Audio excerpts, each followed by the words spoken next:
very low probability of the city collecting.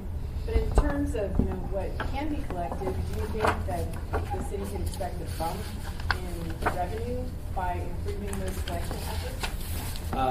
I would say that to the extent, the big number that stood out in the report, and it probably a lot of it has to do with a point in time in which they did their audit was in real estate taxes.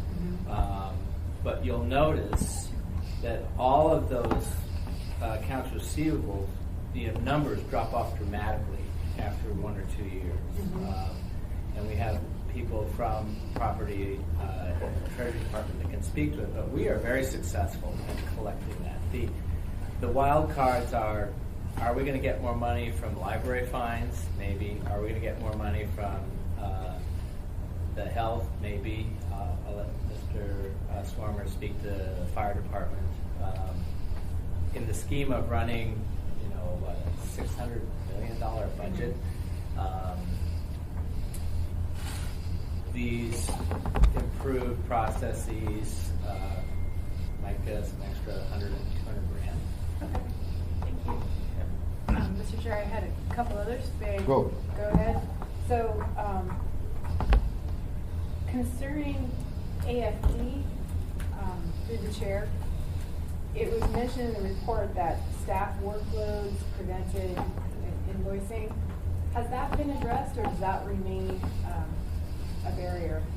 So what we've done there is we've looked at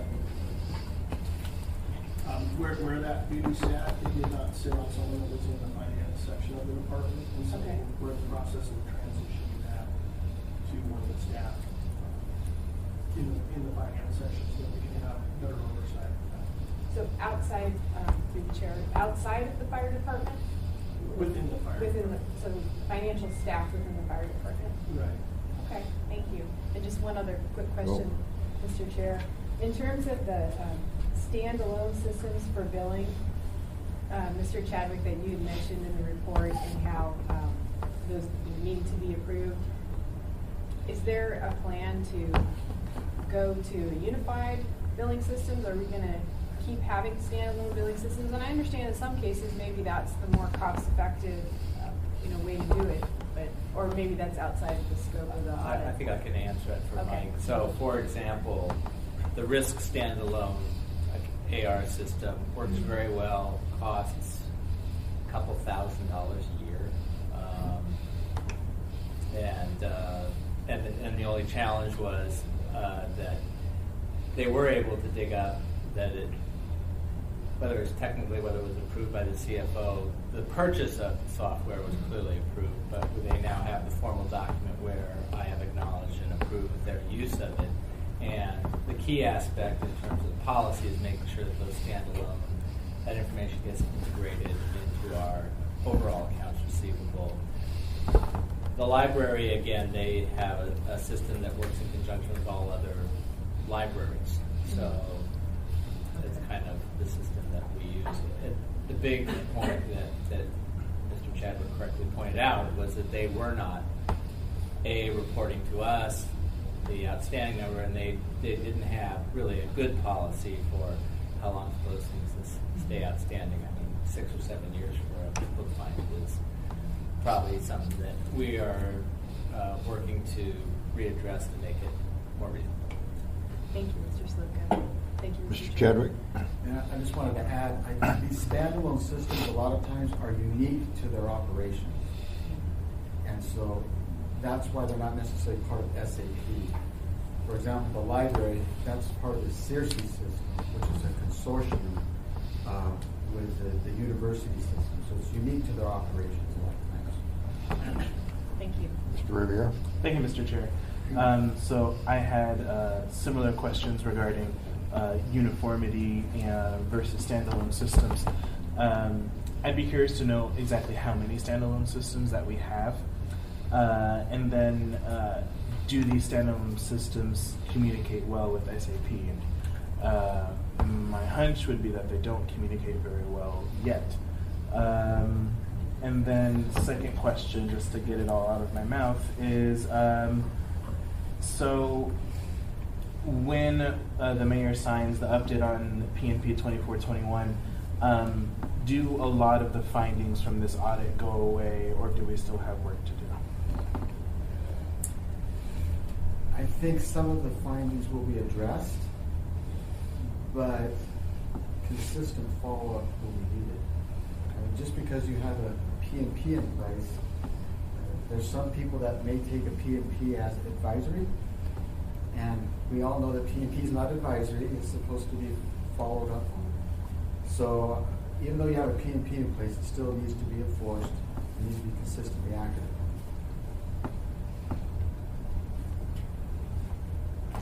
Mr. Chair, may I Sure. follow up on that? Mr. Chadwick or Mr. Slivka, what would you recommend in terms of follow-up following the adoption of the PNP? I mean, how do we ensure that it's consistent and ongoing? We could make as part of our audit plan for next year, a follow-up audit on accounts receivable. I think it'd be too early to do it this year because you need to give the agencies and departments a chance to implement and improve. So I think if we did something next year, perhaps near the end of next year, to give them plenty of time to get even a better understanding of SAP and to have those PNPs implemented, we could look at it again and see how we're doing. Thank you. Thank you, Mr. Chair. I think that sounds reasonable. Yeah, so previous to our meeting today, I had a conversation with Mr. Chadwick, and just a very brief one with the CFO. Sometimes we need to change the policy, you know, and the practice that has evolved maybe the best, and I've asked Mr. Chadwick to,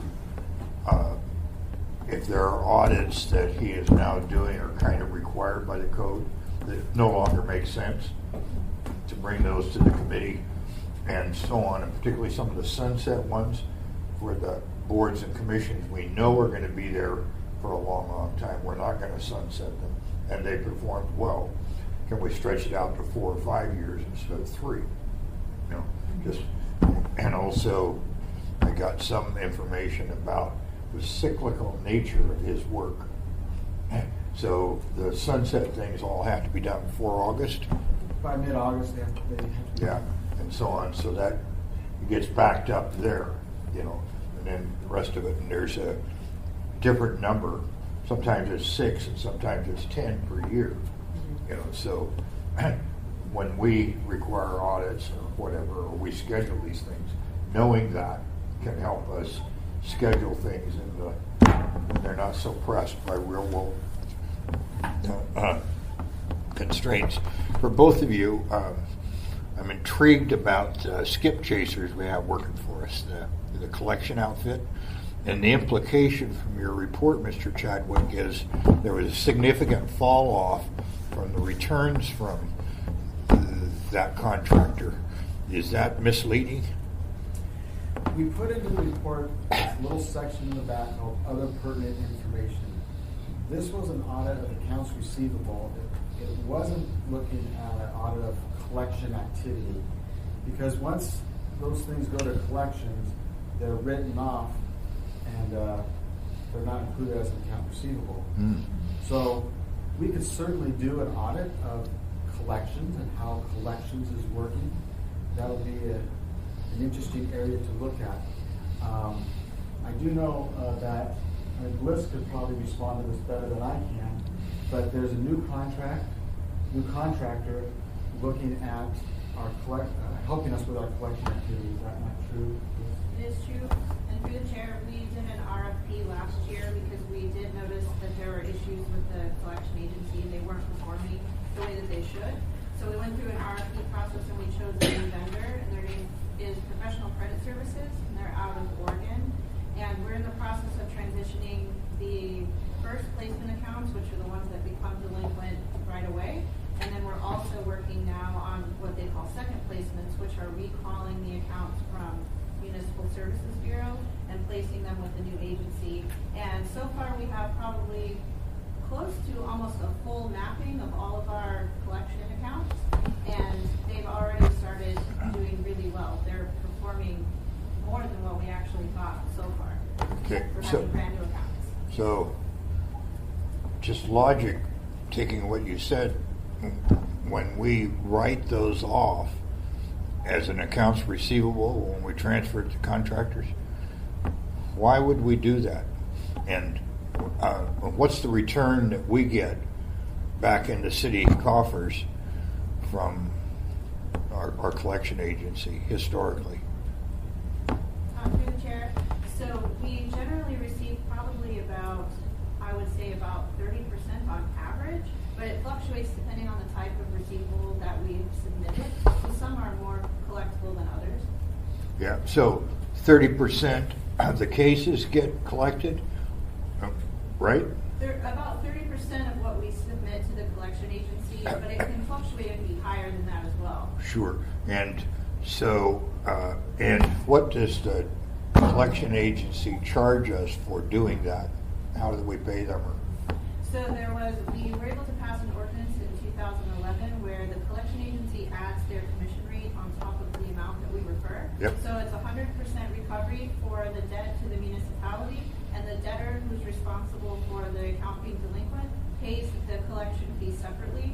So that's a negotiated rate through the RFP, and right now I believe that rate is upwards of 30%. All right. So that's one of the things I worked on in a previous job, is to be able to get collection costs added to the fines and arrearages. Bill, does the city have any function to help recover restitution for victims? I don't think we have any mechanism outside of court proceedings themselves, and I'm not totally current on what amount of restitution comes out of our misdemeanor prosecutions. Yeah. But I'm not aware of any action beyond actual court proceedings. Bliss, maybe you have an answer for that? Hi, Chair again. So we actually do have restitution cases that we collect, they're actually criminal cases. So we collect restitution through our delinquent criminal fines group, and we actually put the judgments into our court view system, which is a standalone system. We are able to do PFD garnishments, wage garnishments, bank sweeps, and restitution cases have a very high priority in the garnishment pecking order. And we also are able to assess interest for the court's judgment. And so we do that as a manual process every April. And if we actually are the victim and the state is the prosecutor, we've opted out of the state doing that collection for us because we're not really sure how hard they do the collection. So we want to make sure we know exactly what's being done and the timeline, so we collect those as well. But we don't have a process like the state used to do for victims themselves. Yep. We only collect on behalf of the municipality as the victim. Oh, all right. I was about to say you're on the side of the angels, but that correct, it probably are, but that collection on behalf of the victims is inordinately important in our justice system. And with the state, the court would rule restitution, and the poor victim, many of whom are very ill-equipped to wage the legal battle and stuff, they were SOL. And very sadly,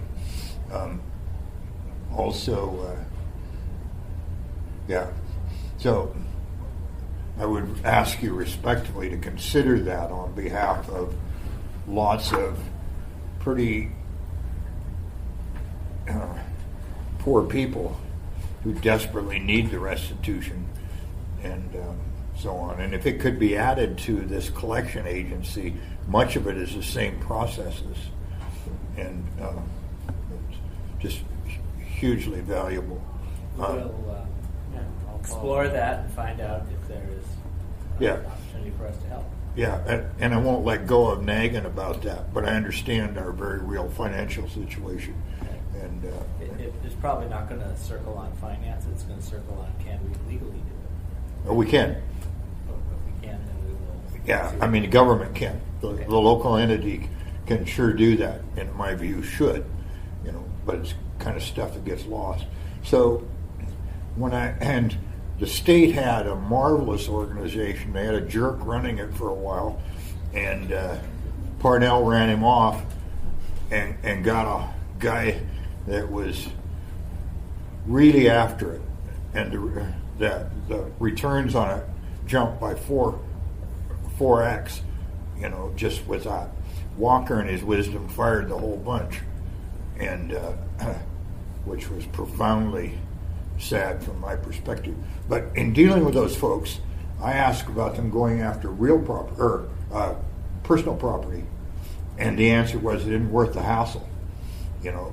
But $12,000 to a city is peanuts, but $12,000 to a victim, you know, can be huge, you know, especially with all their tools or, you know, the vehicle they get to work, you know, and so on and so forth. So, but Parnell, his dad and I served on the assembly together 32 years ago, and Sean used to be my paper boy, so kind of a little bit of a special relationship. But Sean said, why aren't we turning that over to skip chasers, you know, and so on. So I just think there's some, I just encourage us to think about the victims particularly, but all the deadbeats, and all of you should know that part of the value of fines is to encourage good behavior, you know, and so even if it doesn't make dollars and cents to us in terms of return on investment, the message it sends can be very helpful, and so on. So, all right, other questions? And thanks for your answers.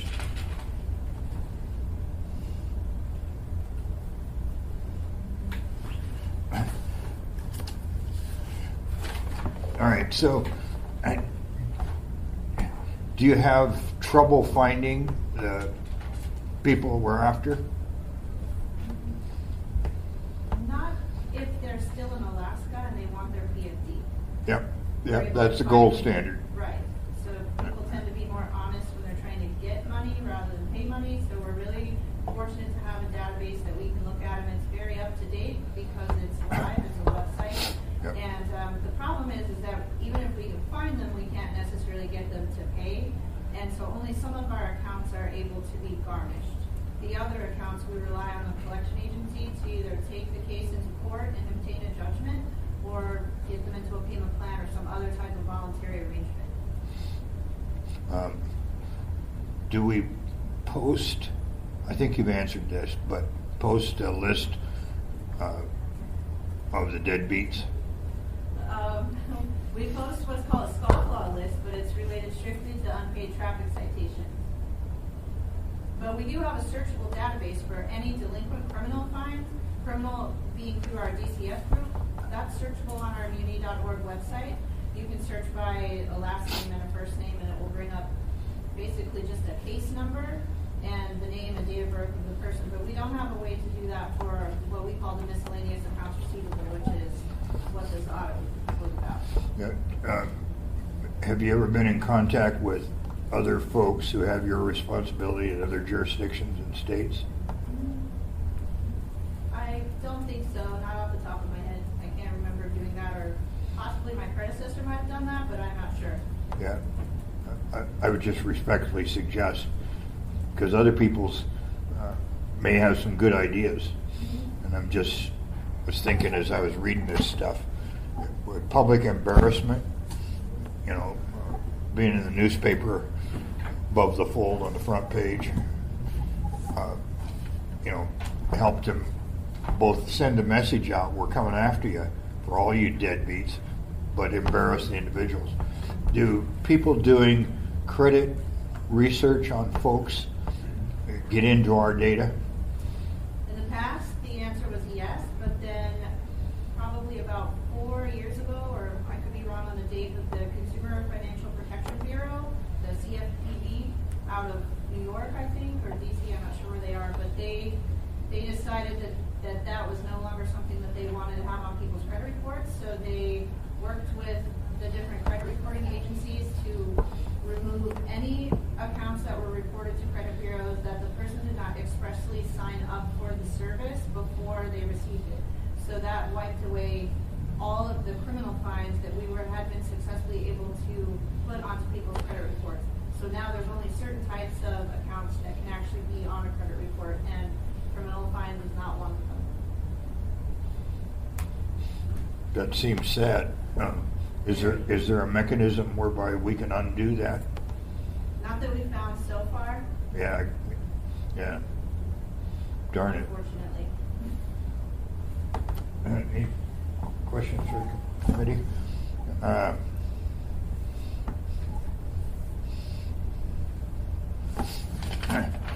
sure this wouldn't be legal. I was just wondering if there's a way that when people owe us money, we could add it to their utility bills. That would be great, but I suspect you're right.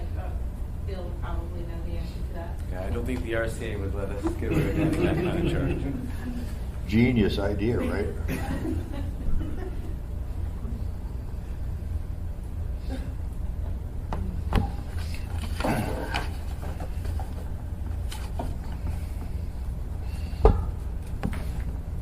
Mr. Chair, I have a general question. Sure. To Mr. Slivka. Would you remind me where the monies that are collected go? Like for the library, do they end up going to the general fund, or do they get put into an operations fund for the library? I mean, it sounds like some when it comes to fines. Well, actually, maybe if you just. Well, it's going to vary, but broadly speaking, specifically to the library, so part of their operations, people pay them, it goes back into their budget. Other things, it's going to be a little bit different when you're talking about criminal fines and collecting those. But in general, same thing like with the health department where they're billing for services, they get paid, they go back into their budget. And then to follow up, since the Muni only prosecutes misdemeanors, are we collecting, there's not restitution for those cases, is there? Yeah. For the Property WR? crimes. Okay. That's going to victims? Through the chair. So not that I'm aware of, so the misdemeanor cases that we collect on, the municipality is plaintiff.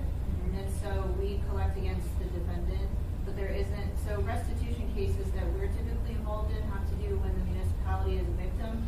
So that could be either from tax fraud, or a very common one is through risk management. So if someone hits a light pole or they damage a guardrail, something like that, we can collect those. But again, that's where the municipality is a victim. Okay, thank you. Do you sometimes set up a payment program? So typically, we do not administer payment plans in Treasury because we're a very small group that collects those fines, but that's what we do with our collection agency. That's one of the Okay, benefits that all right. we have. They're able to set up what they call broken promises, so Yep. they're able to monitor that people are actually paying on time and so forth. Good. I would add to that the list of accounts receivable for risk. Some of those longer term ones are ones that are on payment plans. Yeah, good. Mike, Mr. Slivka, part of your section here talks about when an uncollectible gets taken off the books, and there's pretty elaborate policy for doing that. And our auditor said sometimes we weren't following that policy and things were on the books that had aged out and all that sort of stuff. Should some of that be changed? You guys know what we use this information for, and how reasonable it is to have a portion of our accounts receivable that we're looking at probably uncollectible, due to the, after 6 years or whatever. Are there any of this that should be revised?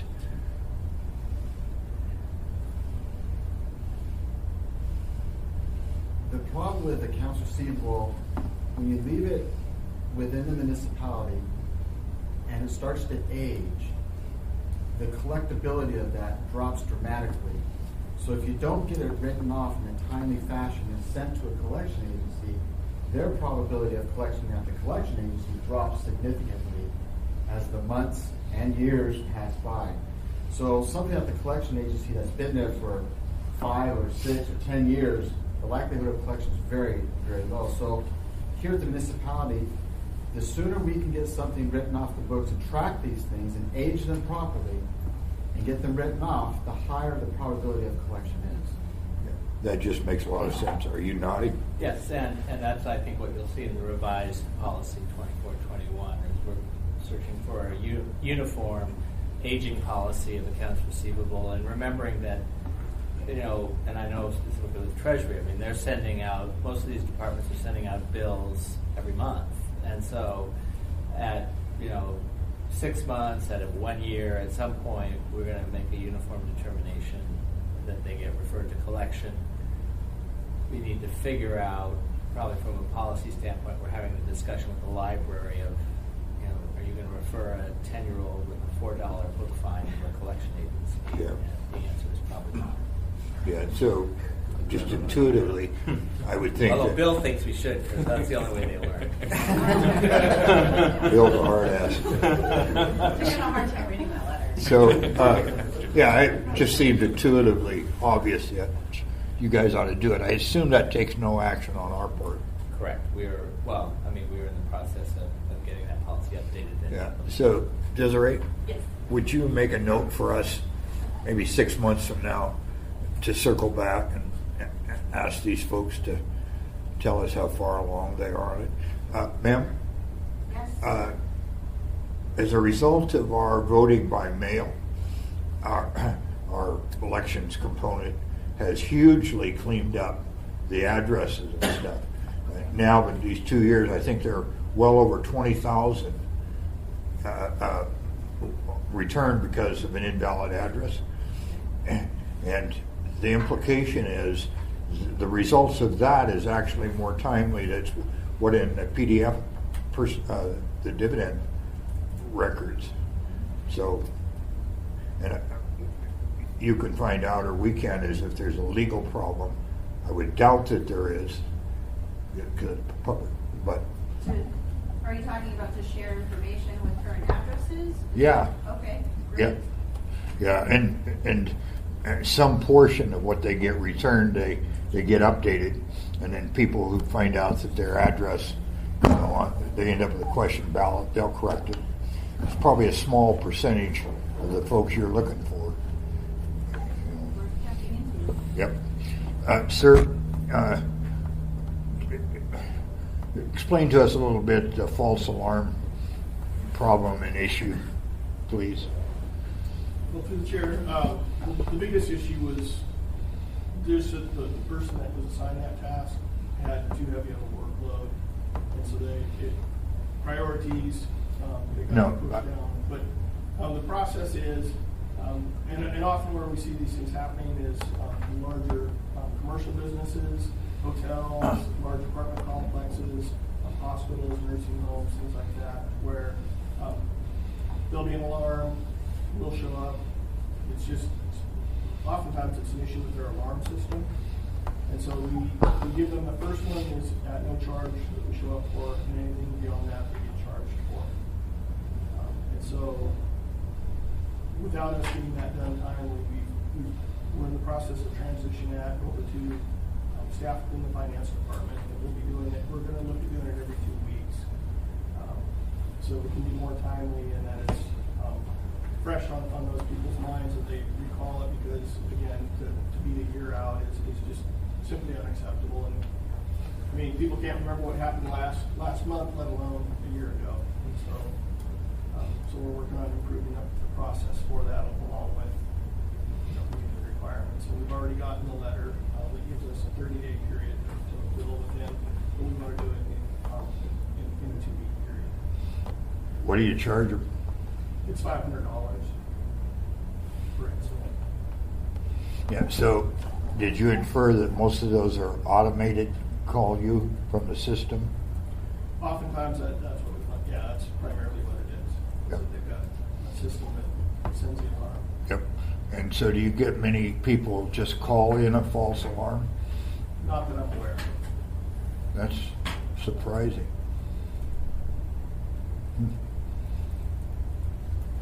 I'd have to research that more though. Yeah.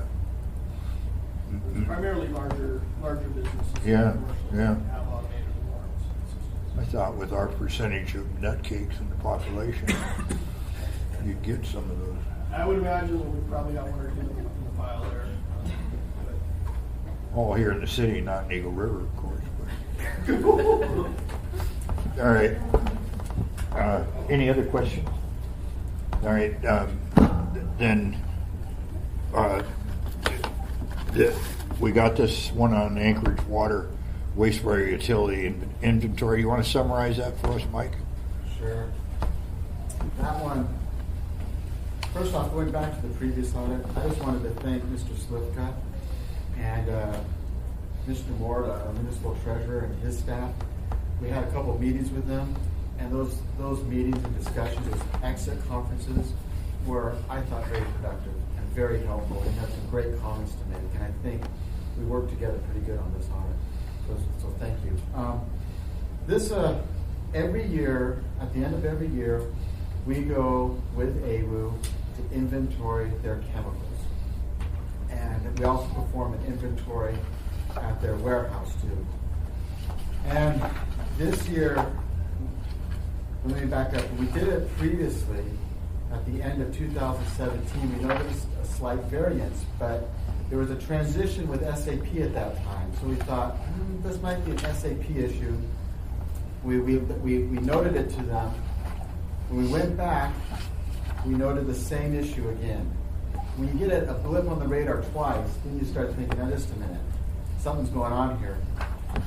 And it was at the same facility. So because of that, we felt that we needed to write that up. AWU was very responsive in responding to this report. And in fact, they kind of asked us, could you please write this up so we can let our people know we've got a problem here. 4 of the 6 chemicals that we inventoried were off. It's not hundreds and hundreds of thousands of dollars we're talking about, but it is an issue when dealing with these chemicals. Were these stolen? Probably not. I don't know who would want thousands and thousands of pounds of salt, but they do use the salt to make chlorine for the plant there. And to walk off with a 2,000-pound bag of salt would be fairly difficult. It's probably a recording problem of recording it and tracking it within their system. To go back and find these variances would have taken an enormous amount of time. And so they decided to just try to beef up their systems and record stuff more timely, and to make sure that that interface between their Maximo system and SAP is working as it should. So it was very responsive to this. We were very, very glad. Questions from committee members? Thank you, Mr. Chair. Thank you, Mr. Chadwick. So what exactly does beefing up the recording system mean? And for example, will they task another person already on staff with doing inventorying differently, or? I think it has to come down to timeliness of recording of the transactions. I think a lot of times they may get distracted as something comes in. Oh, we'll take a look at that. We'll record that tomorrow. And then it never happens. And so they're going to be looking at enforcing those requirements to say, okay, when something comes in, let's record it timely. And when we use it and expend it, let's record that timely. Instead of saying, I'll do it tomorrow, and then it never happens. That's one of the big issues, is properly recording it when it comes in. Follow up, Mr. Chair? Sure. So does AWU then use the same sorts of inventory recording systems or as other enterprises and departments? Is there something? It seems like when you're dealing with thousands of pounds of salt or something like that, as far as probably there isn't a scanner, to do that automatically. We're talking someone has to either write it down or log it on a tablet. Yes, log it on a tablet. Maximo, they use a Maximo system, and that's essentially unique to AWU. And the input into Maximo is a manual input into Maximo. Bill, that issue made me think about, hydrochloric acid's pretty dangerous stuff, and just might be helpful to know what dangerous materials does the city have, if any, and then are there things that we own that regularly get stolen or disappear from inventory? And doesn't mean nothing comes to mind, but meth is a growing cottage industry around the country, and are there any chemicals we have, that feedstock for that cottage industry? Mike? There's a program that's run by the fire department called the Community Right to Know program. It's called CRTK. And that program is supposed to track throughout the municipality those entities, whether it's public or private, that are storing chemicals, dangerous chemicals. Yeah. So that you see the placards outside of buildings, that diamond-shaped placard, yeah. That's part of the Community Right to Know program. And we did an audit of that program, it was a while ago, 10 years ago, perhaps 15? He's saying 15 years ago, but it was a while ago. And there were significant shortfalls in that program at that time. But that program is supposed to track what's in there, so that when the fire department responds, they know what's in that building.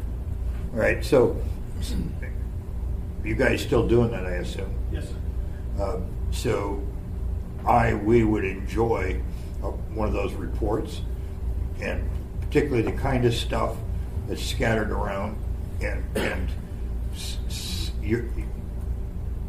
whatever you do to consider whether the security of that's adequate, and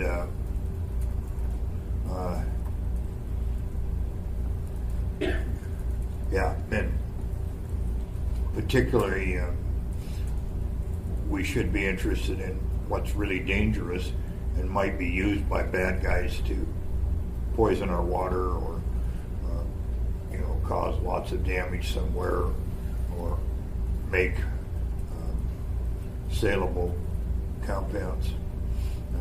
I'd appreciate that. Don't go to any special effort, just give us what you've got, and if there's something we can do to make that go easier for you, please do. Bill, do you guys track stuff that gets stolen from the muni? I know that we do. I have not heard any reports of chemicals being stolen. I know we've had miscellaneous break-ins in some of our vehicle lots. Parks and Rec Department was reporting that people were breaking in and stealing copper things out of one of their yards. But I don't know that that's rolled up into any larger report. I can inquire about that. Risk may have it all written down in a single place. Don't go to any special effort, but if there's areas where we're vulnerable, or things are disappearing, I don't care.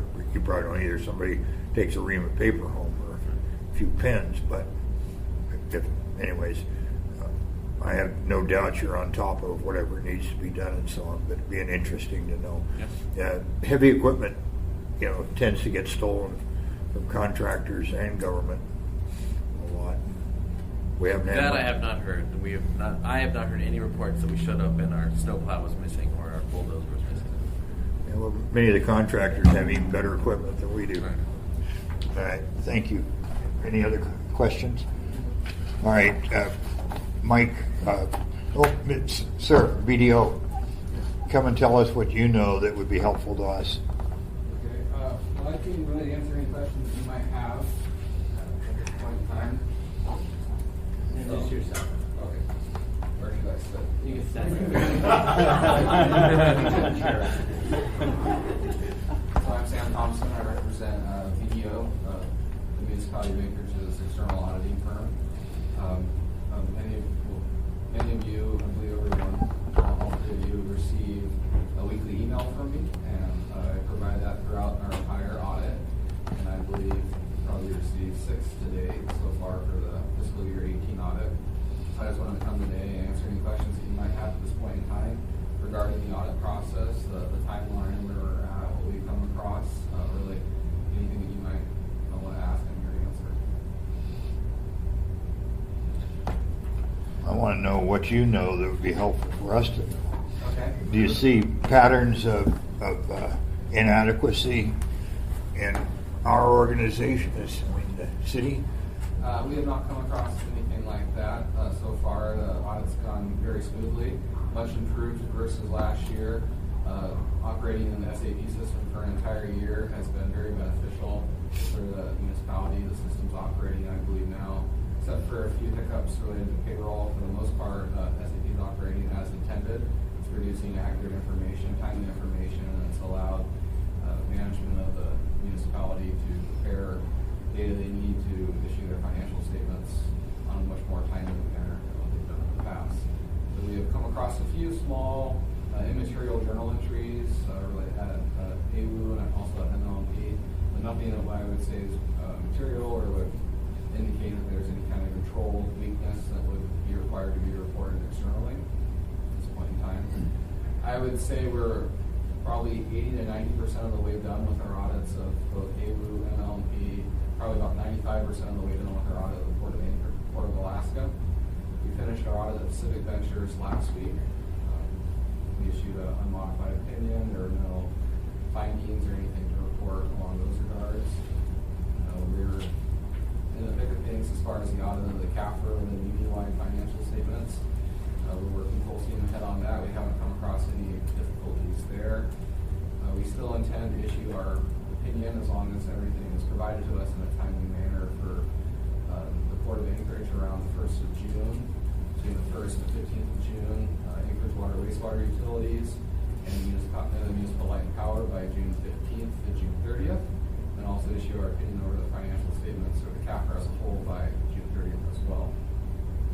If we come across any significant delays, we would communicate that to all parties involved as well as the audit committee at that point in time.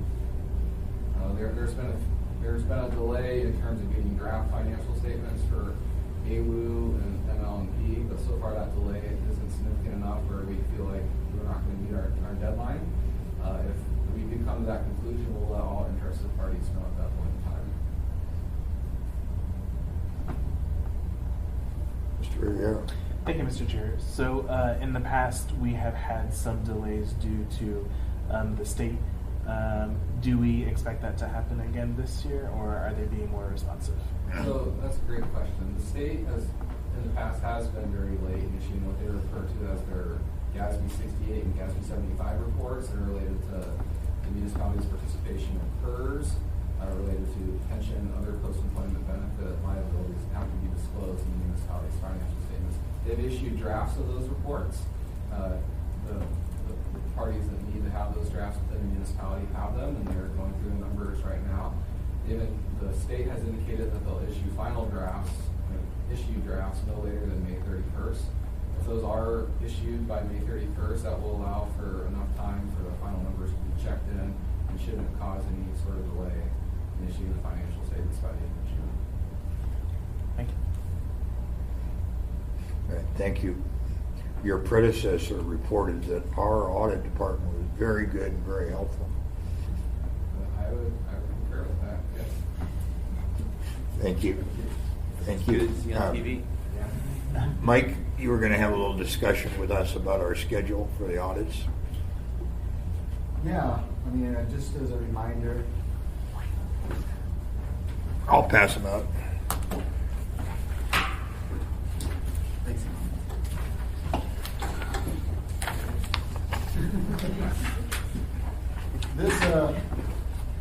Just as a reminder, this is our 2019 audit plan for this year. The top 4 audits, those have already been completed. Those were carried over from last year. We sent those out earlier this year. You just received, I think last week, an audit announcement for the information technology audit, called the Business Continuity Plan. Or no, that was about a couple weeks ago. We sent that letter out. And so we just started working on that audit. The sunset audits on the next page, started some work on those, some preliminary work. We kind of wait till the middle of June or so to really get going on those so that we can capture as many meetings as we can while doing those audits. The last audit there on Sunset's Anchorage Community Development Authority Board of Directors, that one has been dropped because code was revised and they no longer have a sunset date. So, or no, not that one. Anchorage Homeless and Neighborhood Development Commission. If that was, or Housing, Homeless and Neighborhood Development Commission. I think that was one. And that was the one that was dropped. Not ACP. The P-card audit, we have completed that audit. It's with purchasing department right now for response. We anticipate to get that response here shortly, the next couple of weeks. But I can say on that audit, we're always looking for fur coats and diamond rings and whatever else we can find, and we don't find it. Generally speaking, the P-card holders comply with the policies and procedures. We really have to dig pretty hard to find misuse of the P-cards. So that audit should be coming out here shortly. We had one of our auditors leave in mid-February, and as of today, we have Dalton, who started as of today 5 hours ago. And so he will be getting an audit here probably next week. He will be teamed up probably with Scott to kind of double team that audit so he can learn the processes and stuff. And we're looking at tentatively, although we haven't firmed this up, tentatively do that audit would be the Girdwood Volunteer Fire Department, their cash controls, fiscal controls out there. I think that would be a good audit for a brand new person to get their feet wet on. So that's what we'll be starting on. So that's what we have for right now. This audit plan, as we go throughout the year, while it's set in stone, so to speak, right now, there can be changes made to this audit plan. And so if there's an audit that comes up that you would like us to do, we can modify this audit plan. Typically, when we add something, we then take something away, and maybe take it away and put it on the audit plan for next year. But this audit plan can certainly be modified if there's something that we need to do that comes up as an emergency or just as an area of interest that we think, hey, let's do that this year. So that's where we stand on our audit plan right now. Questions? Mr. Rivera? Yes, thank you, Mr. Chair. So I unfortunately have to leave because I have to run into another meeting. So if you could email me, Mr. Chadwick, answers to these questions. But I'm curious, particularly when it comes to the sunset audits, just on a general broad note, the purpose of the audits, and if the purpose of the audits is to figure out the efficacy of these boards and commissions, and if they're doing what they're supposed to be doing, then why we would drop the hand commission. And particularly because, at least when I was chair of the homelessness committee, we had talked about increasing their workload in some particular segments. And the Housing, Homelessness, and Neighborhood Development Commission. Yeah, and we had talked about increasing their workload, and not that perhaps the audit is the best way to figure out if they're doing what they're supposed to be doing, but I think it is a way to communicate to the assembly, is this an active commission? Are they producing reports? Are they doing XYZ things? So would love to get your feedback on that. Sure. I don't want to add more work, obviously, to you. The hand commission was dropped because by code, the sunset provision was taken out of code. So that's why we don't do it as part of the sunset. Now, we certainly can do it. Like I said, we can modify our program and do it as in the course of a regular audit and look at the hand commission if you want. Yeah. Right. And to both of you, things you hear or learn, that could be a problem. Let's bring it. And Mike and I talked a little bit about something that there's no time certain it's on our schedule for 2019, but it could be pushed back if we decide to insert something. And Bill, I'm intrigued about, or just the places where the public comes to interface with the city. Mm-hmm. They need something, a permit or whatever. How timely are we? Are there areas where we're not performing as well as we should? And so just thinking about that, I don't want to do it to embarrass you, but if there is indeed are areas where the reason it's not happening, they don't have the people resources, Mm-hmm. you know, that'll help both your organization and ours to make some policy decisions. And of course, any more staff that you need for these places will take it out of downtown Flowers. Right. and hiking traps along hiking. Anyways, we're thinking about it. Yeah, and I actually think that is a well-received suggestion. Michael Chadwick and I talked before. There was one internal audit report that was about the building permits process. It's kind of a bill star request, and it ended up leading to a new system. And we had talked internally about sort of an outside the normal internal audit process, but doing some kind of customer touch point review at some point where you say, sort of a mystery shopper or something, or we sort of scrimmage what the process feels like. We didn't really reckon that all the way into a real proposal, but I think it'd be a well-received suggestion because somebody should be sort of seeing what the lived experience from the public's point of view is touching with the municipality. Yeah. All right. Thank you, Mr. Chair. Just to follow up on that, so right now there aren't any necessarily customer service driven metrics for any parts of the muni where those interfaces occur? I won't say there are none through the chair. Through the PDRs, there are a few that are really customer facing. So, for instance, the bus system, I think, reports its on-time performance and metrics like that.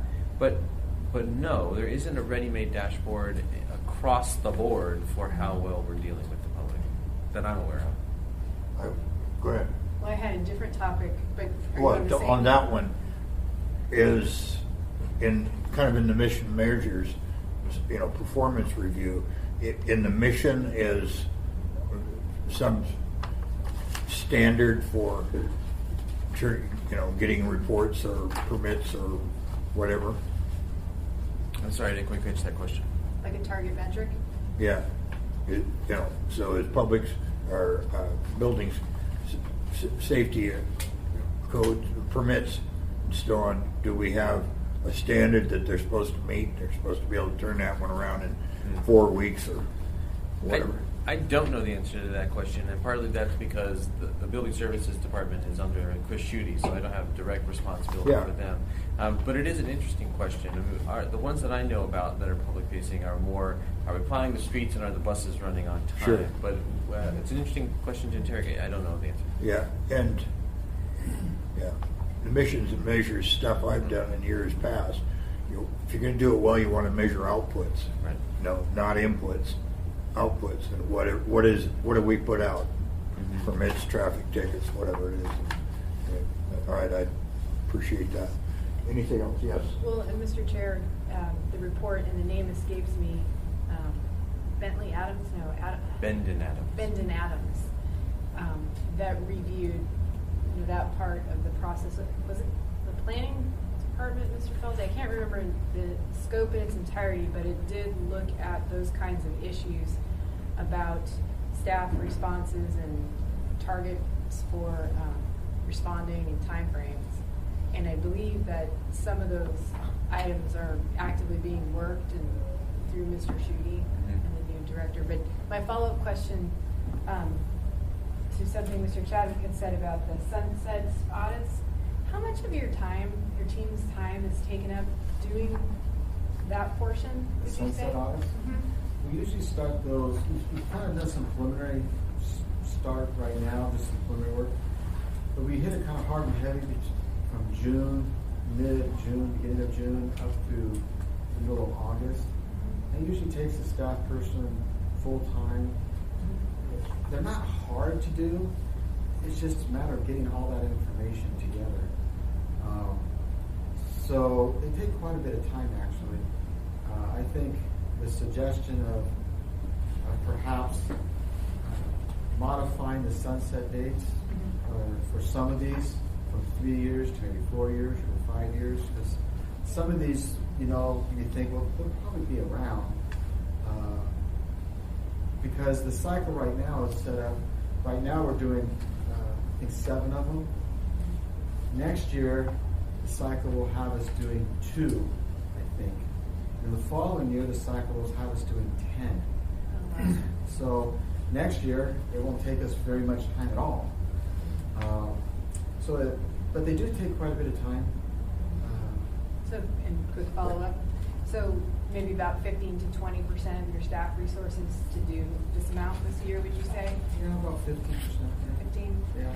Thank you, Mr. Chair. That's something we might want to do is even it out. So every year's, Yeah. you know, is Bill. Mr. Chair, could I ask, when was the last time we recommended that a commission not be extended? When I had this job 2 years ago. We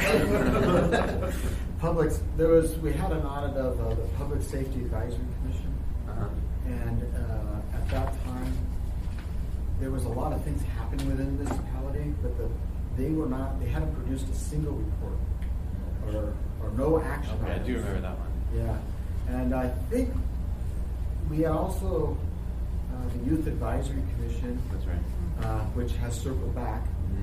And it seems like the last go around, we suggested considering extending one for just a small, for like 6 months to see if they were doing, I forget which one it was. And also, the Chugiak Eagle River Advisory Board, the last time we looked at that, they had some issues.